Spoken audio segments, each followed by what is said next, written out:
after a painful week away for us, not for him, I'm sure. Marc Denis back on the morning show. Good morning, Mark. Good morning, gentlemen. How we doing? We're doing all right, and things went from bad to worse since last we spoke. It's been about 10 days, and if we were wondering, maybe they're going to get it back on track before the break, it definitely didn't happen. So what's your feel on how they ended up where they are today?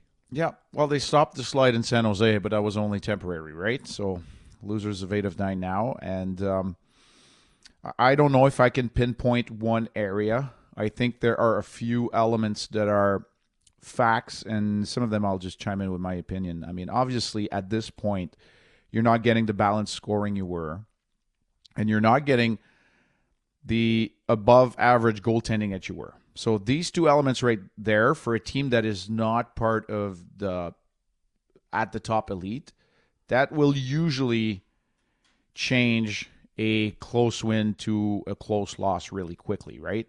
You're -1 goal scored, you're maybe +1 goal allowed. I mean, it turns a 3-2 win into a 4-3 loss or whatever you want to call it. So I think that's been happening. Now, all of that being said, the fact that you're getting answers in meaningful games is probably good.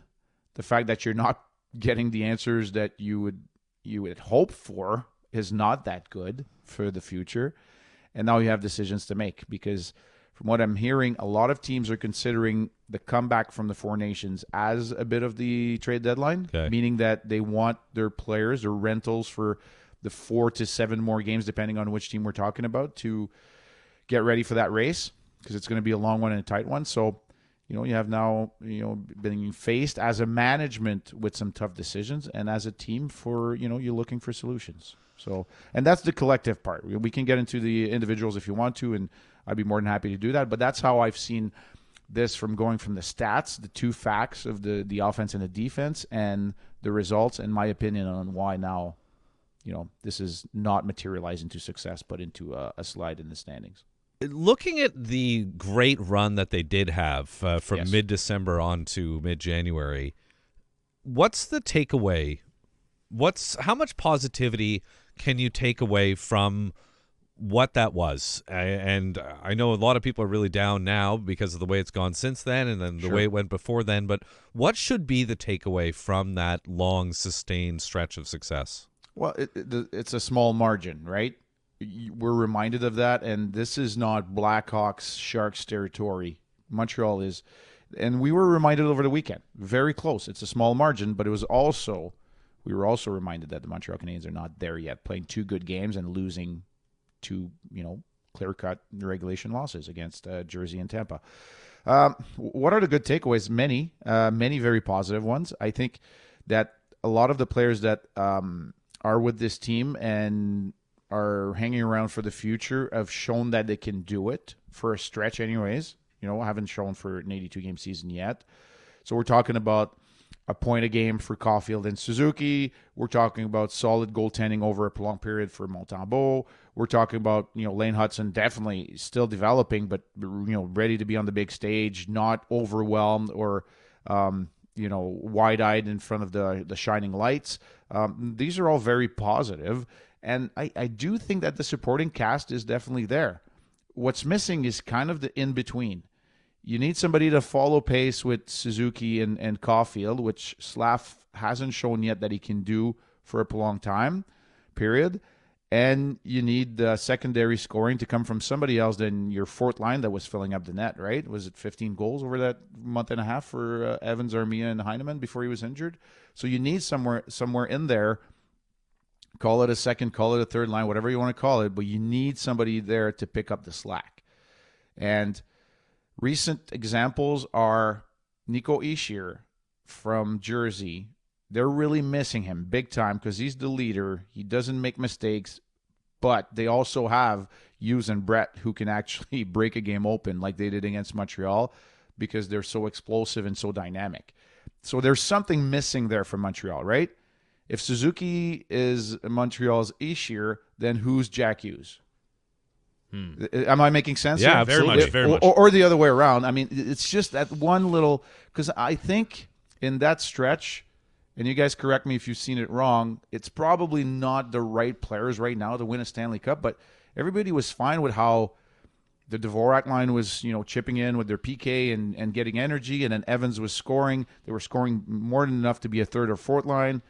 The D-core was stable. I mean, everybody was healthy, and your goaltending was fantastic, but you were still missing that little part there. So I think that's what here is missing. And when now all of a sudden Suzuki maybe not at a point a game, now all of a sudden it's like, where's it coming from now?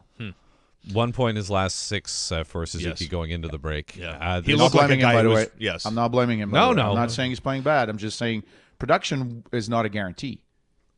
With Marc Denis on the morning show every Tuesday, Thursday at 8:35 here on TSN 690. I'm Connor McKenna. The Canadiens obviously are off, and, they get to see the Ottawa Senators next, a team that also went into the break on a little bit of a slide. Mm-hmm. Jeez, that's the Kachuk Bowl there. Nobody can hold on to that 3 spot in the Atlantic Division for more than about a week or two. It seems It's kind of Just fun. feels like Tampa kind of made a statement in those last 4 games, challenged by their coach and winning all 4 games. It just feels like it, but remains to be seen.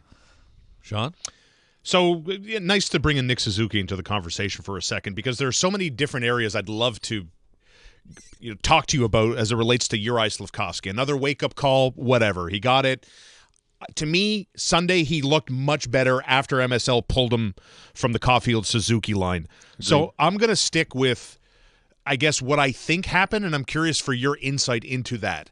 Is it hard to play with Caulfield and Suzuki, especially when you don't have the status that those guys have, that maybe you feel like you need to be the facilitator, you need to feed the puck all the time to these guys, and then if he drops him back down, there's a little less pressure and maybe more room for you to be comfortable. Is that a realistic outlook on what happened to 20's game on Sunday? Yes. But he needed the slap on the fingers there. Again, though. I know. I agree. I'm with you. Okay. So that has me down saying, again, he needed it. Where I will kind of be right on line with what you're saying there is what I saw in his game, apart from the wake-up call, it's like, so all of a sudden he's taking charge, which is kind of what we've been waiting for Slavkovsky. I think he's aware of it. But probably because, and that's no disrespect to Dvorak and Galley there, it's now all of a sudden he's entering the zone and he's trying to drive the net by himself. He's trying to get shots. He's first on the forecheck. Oh, he's blocking out Victor Hedman. It's awesome. Yes, which is exactly what he should be doing with Suzuki and Caulfield. Is he shy a little bit? I don't know. He's gun shy as far as like taking shots. I'd rather see him shoot the puck a little bit more. And I'm pretty sure that Caulfield will be more than happy to just pot in the rebound in an open net instead of just getting a nice pass. I'm sure he won't mind how he scores them. But so Slavkov, I am a firm believer.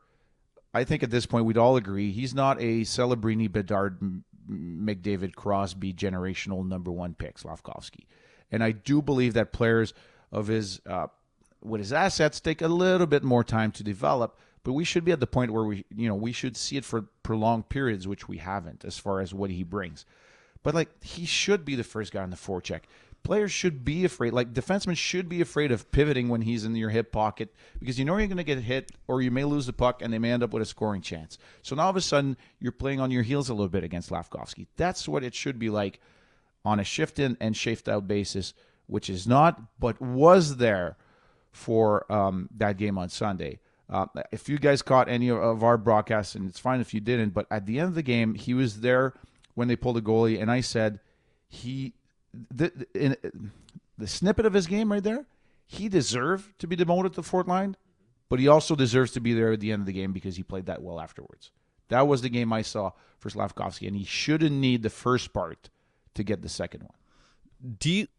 I was thinking of Sidney Crosby when you're talking about Slavkovsky because, as you point out, that's not who he is, and that's never who he was. No realistic person thought he was going to be a 100-point player or anything like that. At least I don't think so.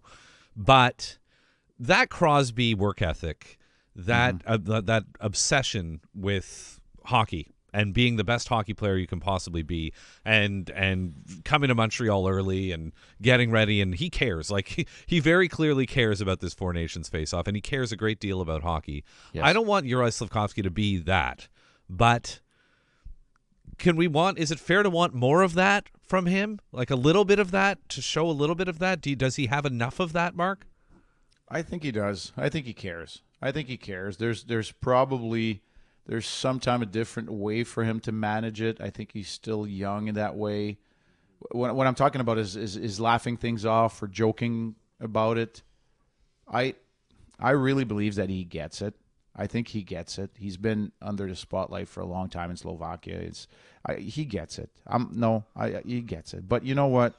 You're talking about, and I was just reading this morning the National Post Steve Simmons piece on Sidney Crosby, and it's like a month ago he's asking John Cooper to pull Cirelli, Hagel, and Point out of the dressing room after a game to talk to them about the Four Nations like a month and a half. Who else does that? No one. So Crosby is it's totally different. He's just a totally different beast. And just talking with Julien Brisebois right before the game on Sunday against Tampa, he was telling us that, I don't know how he was traveling, he was making his way, but Sid was already in Montreal and getting ready he didn't want to miss a beat. Like, he wanted to skate on Monday morning, and he was planning on being part of this team, whatever he had to do. So, yeah. Absolutely. Remember the story from a couple of years ago that during the Penguins bye week, he was up in Tremblant with him. Yeah. He was on skating on the outdoor rink. Yeah, with his girlfriend and his dog or whatever. And I played golf with the kid that he played with. Yeah, and he's and like, no surprise when I tell you that Crosby's just the best dude. You know what I mean? Yeah. Like, absolutely. I love that story, and I loved when the camera panned to Jakub Dobeš when he got the hook. And there was our boy Marc Denis just watching and making a little space there for Dobeš to take his spot. Obviously, he tries to. He's experienced everything. Yes, correct. That life as the Montreal Canadiens goaltenders can offer you, the highs and the lows. Especially flopping there in the blue paint when he tries to set up by locking on the post and it goes sideways. Clearly there. Is this a result of Jakub Dobeš leveling off because welcome to the pros where they game plan for you and expose weaknesses in advanced scouting? Walk me through the turbulent NHL career of Jakub Dobeš so far. Yeah, no, I leveling off, that would be too early for me to say. I think he's promised a bright future. Work ethic, we're talking about, tremendous. I think practice habits will improve over time. What is it a result of? A few things. Dobeš played lights out to start his career. I mean, nobody will argue that. Montreal the team played really well in front of him for his first 4 games. Remember the Washington game where he got 17 shots, 3 grade A chances the whole game? Like, the team played really well in front of him, and he got a little bit of run support, better than Montembeault and Primo had been getting. So that's a combination there. I do believe that we saw signs in the other starts of, yes, there's video. Obviously, when goalies are doing good, that's how it was when I played, and I'm sure that's how it is now. It was probably like that before, and it'll be like that in a few years. Get traffic, take his eyes away, the rebounds, et cetera. And I thought in the LA game, we saw a lot of that. And sometimes when now all of a sudden you're letting a few goals in, it has to do a bit with confidence.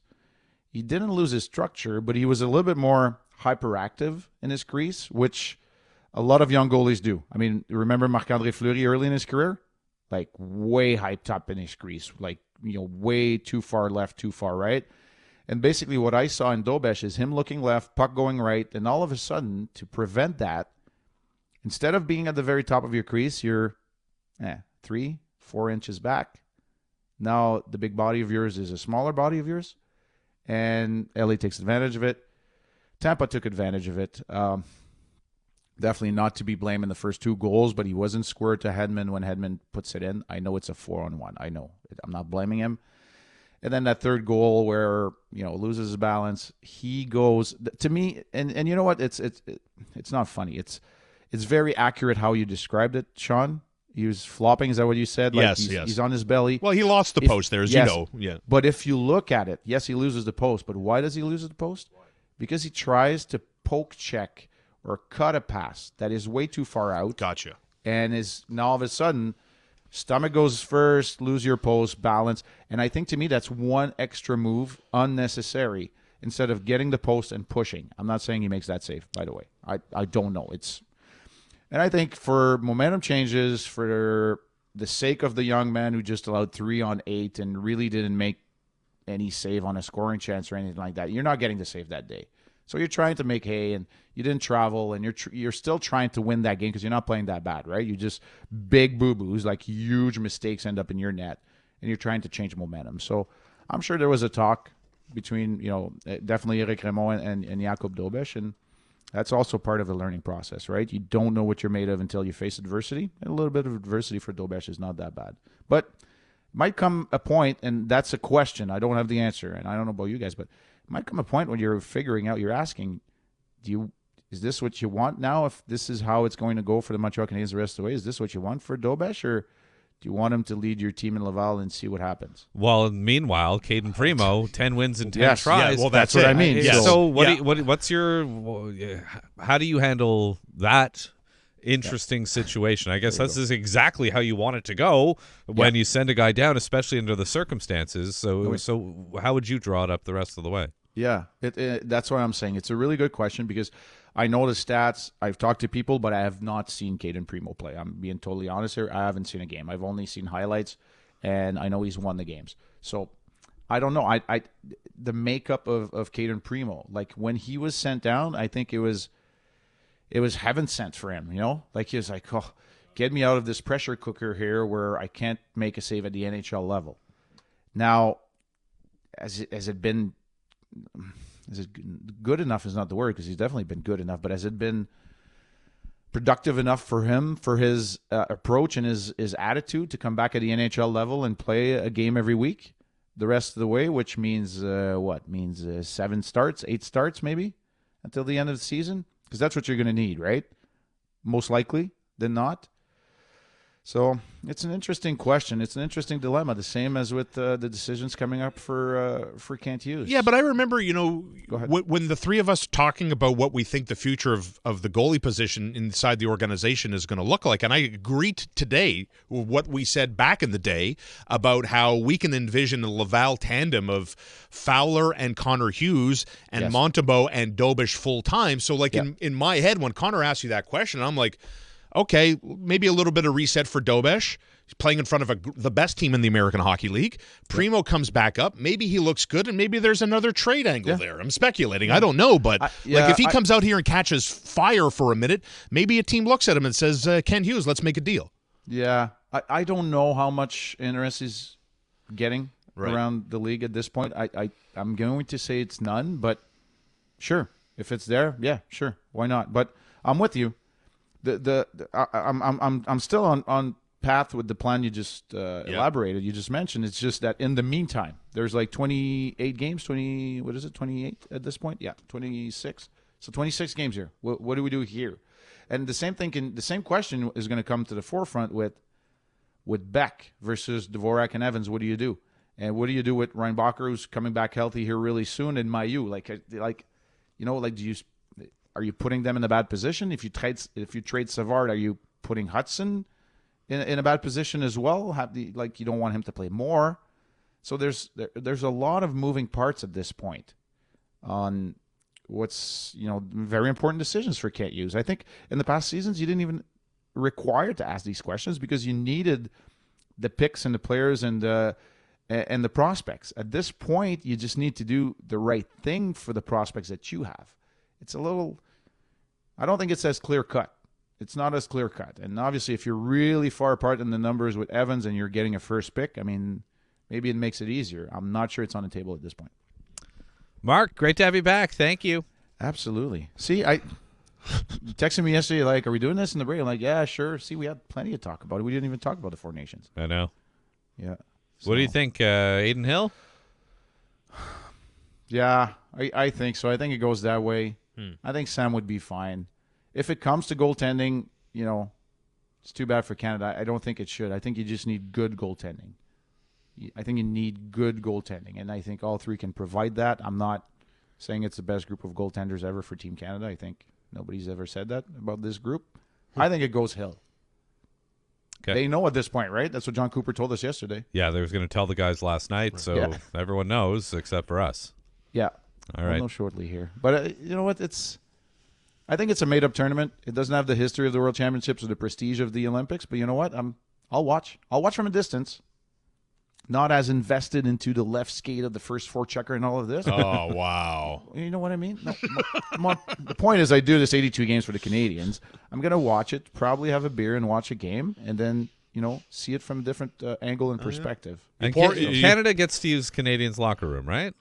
I do believe the home so. side, I guess, yeah. Do you think, is there any They're going to chance? be on the visitors' bench, though, tomorrow, because John Cooper told me that, because I asked him really quickly. I'm like, you looking forward to be on that bench? He's like, Wednesday I'm here, but Saturday I'm over there. Huh. So he'll be on the Montreal Canadiens Martin Saint-Louis bench on yeah. Saturday. So they're visitors tomorrow against Sweden, but home. So does Sweden get to USA. use the Canadians' locker room? No, I don't think they'll No? use their locker room. They'll just use the bench. Okay, so Yeah. Oh, I so see. Canada Got you, Canada gets the locker room, and then I would- they'll go to the other bench. Yeah, I would think so. Really, eh? I would Interesting. think so. I don't know. yeah. Honestly, I genuinely Yeah, don't yeah. know how that works. Yeah, that's absolutely how I would do it. Because yeah. you would think Suzuki keeps personal stuff in his foot locker, and if Crosby slides in there, I mean, Yeah. I don't want Slippery Pete over there stealing my tape, pretty sure Pat Lago has all of that figured out with sure, the sure. people that work for the equipment managers and all that. I'm pretty sure. So there you go. It'll be interesting. I'll be watching. This is where the stars of the NHL get to see the amazing Montreal Canadiens locker room and be like, you know what? Yeah. I want to play Listen, here. for a second, they're watching McCarr and Crosby skating in Montreal. It's That like, power play. oh my gosh. Yeah. Oh my gosh. Can we hold them hostage? That's possible. Okay, Sally. Thanks, Okay, Mark. that's enough, Mark. That's Cheers. enough. Yeah, bye. You managed to get Mark to leave, Sean. I don't know if that's ever happened before. It's just he I have those personable skills, he excused himself from the conversation, just moved on.